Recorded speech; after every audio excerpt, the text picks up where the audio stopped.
கஷ்டப்படக்கூடிய ஆத்மாக்களுக்கு உதவுவதற்காக குருஜி வாக்கு சொல்கிறோம். வெறும் டெலிஃபோனில் மட்டும்தான். யாரையும் எங்கேயும் போய் பார்த்துடாதீங்க. அப்படி போய் பார்த்தீங்கன்னா உலகத்தில் உங்களை மாதிரி முட்டாள் யாருமே இல்லை அப்படின்னு அர்த்தம்.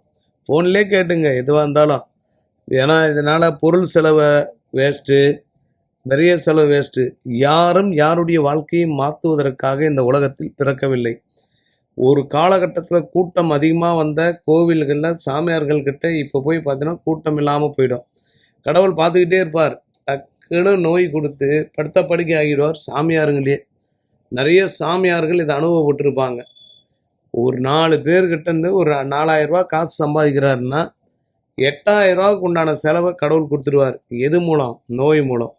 குருஜி வாக்கு கேட்கணும்னு நினைக்கிறவங்க வெறும் 200 பணம் கட்டிட்டு ஒரு டம்ளரில் தண்ணி வச்சுட்டு கிழக்கு பார்த்த மாதிரியோ இல்லை காத்தோட்டமான இடத்துலையோ இல்லை சூரியன் ஒளிக்கிற இடத்துலையோ உட்காந்தீங்கன்னா ஃபோன் மூலமே சொல்லிவிடுவோம். நிறைய பரிகார முறைகள் சொல்கிறோம். வீட்டில் இருந்துக்கிட்டே சில மந்திரக்கட்டுகள் மூலம் நீங்கள் நினைத்த காரியத்தை சாதிப்பதற்கு ஒரு வாய்ப்பு தான்.